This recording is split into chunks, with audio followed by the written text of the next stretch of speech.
What are we talking about today? No, it's actually where are we going today. Follow me on my short trip/journey as I go meet my buyer as I sell my IWC aqua timer. Let's go. In 2010, I bought my first IWC. It was the aqua timer. I think at the time I bought it, I was more in love with owning an IWC than the aqua timer itself. I always wanted an IWC. I really wanted the Portuguese, but the AT was a lot more affordable. I guess this is the reason I never felt a connection with the AT. It wasn't the aqua timer I loved, it was the IWC brand. In 2017, I'm trying to go back in time a couple of years ago when I started to appreciate diving watches, such as the Rolex Submariner and Blancpain's 50 Fathoms. But since I already had my aqua timer, I had to ignore my thoughts on the Sub and 50 Fathoms, until now. Everyone told me selling my AT won't be easy. As it turned out, I had no less than 3 offers. It's just one of those times where things worked out.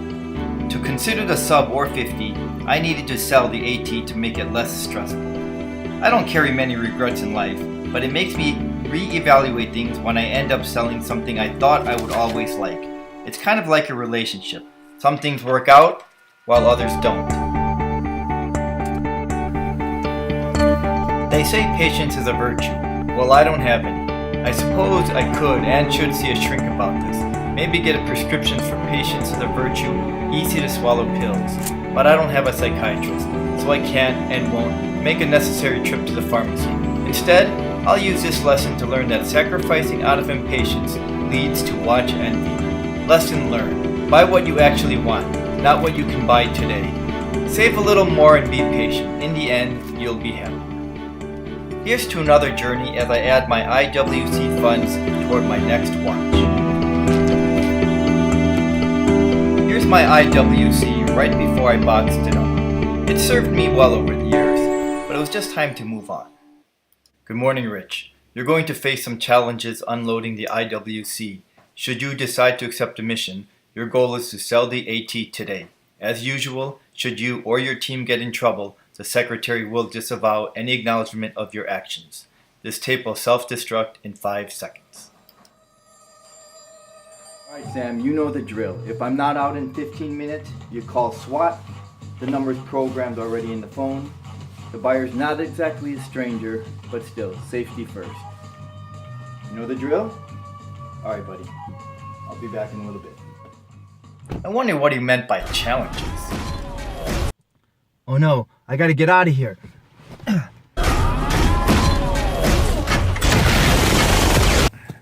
Alright, here we are. We're pulling onto the neighborhood where the buyer is. This is actually a really nice neighborhood.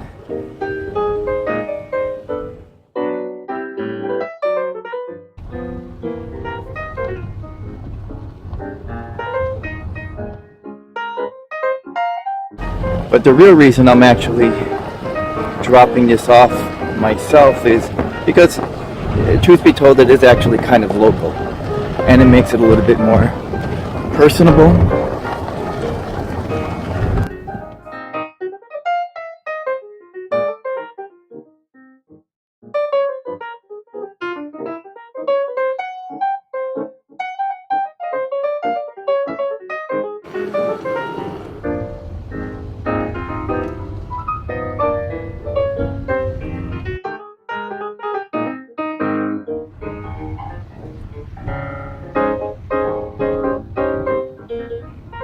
Heading into the house. See you guys in a minute. Oh no, Sam, I'm okay. Call off SWAT. I'll be out in a minute. Alright, mission accomplished. The sale is done. Memo to self. Next time do a recon if the buyer is local. If I knew his house, if he lived in this house, I wouldn't have let him negotiate it so hard, because he can clearly afford it.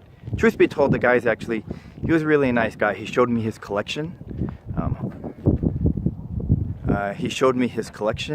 And I think he had 2 pieces in there that would be considered grail pieces for anyone. One was a Lange 116 something, that's all I remember.